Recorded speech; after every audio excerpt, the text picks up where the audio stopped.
Ils sont venus de toute la France et même de l'étranger pour rire. Ces 29 et 30 avril avait lieu la rencontre internationale des rieurs à Frontignan.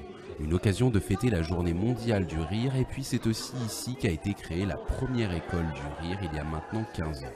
Sa fondatrice, Corinne Cosseron, a en effet décidé d'enseigner l'une des choses les plus naturelles et les plus agréables à faire, rigoler.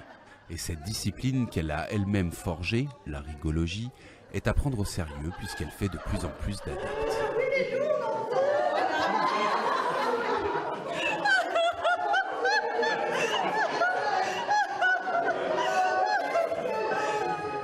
Alors la rigologie est destinée à nous reconnecter à notre joie de vivre authentique. Et l'idée de la rigologie, c'est que pour arriver à rire sincèrement, il faut être sincère avec l'ensemble de ses émotions. C'est-à-dire que si on ne s'autorise pas à pleurer, si on n'autorise pas sa colère, alors il n'y a aucune chance qu'on ait un vrai rire sincère comme ce qu'on entend derrière. Voilà, eux ils rigolent, mais ils ont fait une demi-heure d'hygiène émotionnelle avant. Ils ont libéré leur colère, leur peur, leur tristesse, leurs angoisses, leur fatigue, et donc du coup ils rient. Vous vous arrêtez où vous êtes, vous vous tournez pour vous voir les uns les autres, vous vous ancrez bien dans le sol. Alors on va s'ancrer, on va serrer les pieds, on écarte en charlot, on pivote sur les orteils, on fait le ressort, et ça fait du bruit. Ce qu'on découvre aujourd'hui, c'est que c'est une sacrée gymnastique. Il s'agit même presque d'une rééducation au rire.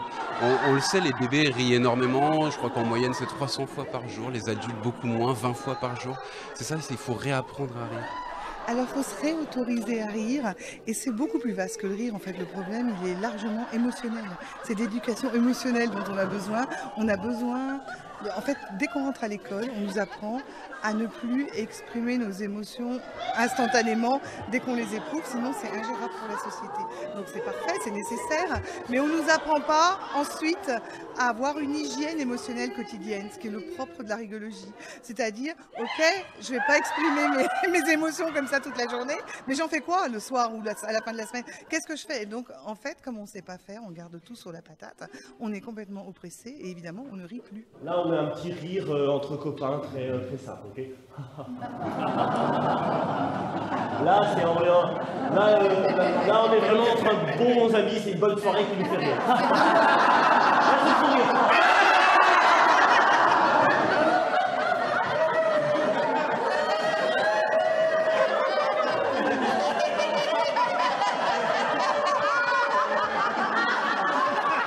Regardez, il y a des moments de silence et puis d'un seul coup il y a le rire qui se déclenche. Comment ça se passe? En fait, ça fait des vagues. Ça fait des vagues qui montent et qui descendent. Donc au début on rit pas, puis après il y a quelqu'un qui va nous faire rire. Et puis à un moment donné on sent son propre corps qui se met à rire. En fait, c'est comme si le corps se mettait à rire. Mais au moment où on le mentalise, baf, on retombe dans la conscience. Et en fait, ça fait des vagues comme ça, vraiment comme la méditation, en fait, qui marche par vagues, avec les choses qui passent et qui ne font que passer. On ne s'accroche pas sur les pensées ni rien. Merci aussi aujourd'hui parce que j'avais besoin de revenir, j'avais besoin de ressentir de nouveau tout ça. Pour me ressourcer, pour me revitaliser. Effectivement, le rire, c'est une part importante dans la vie, c'est une des valeurs fondamentales, une des bases de la vie. Vous le voyez même maintenant, on parle du rire chez les animaux.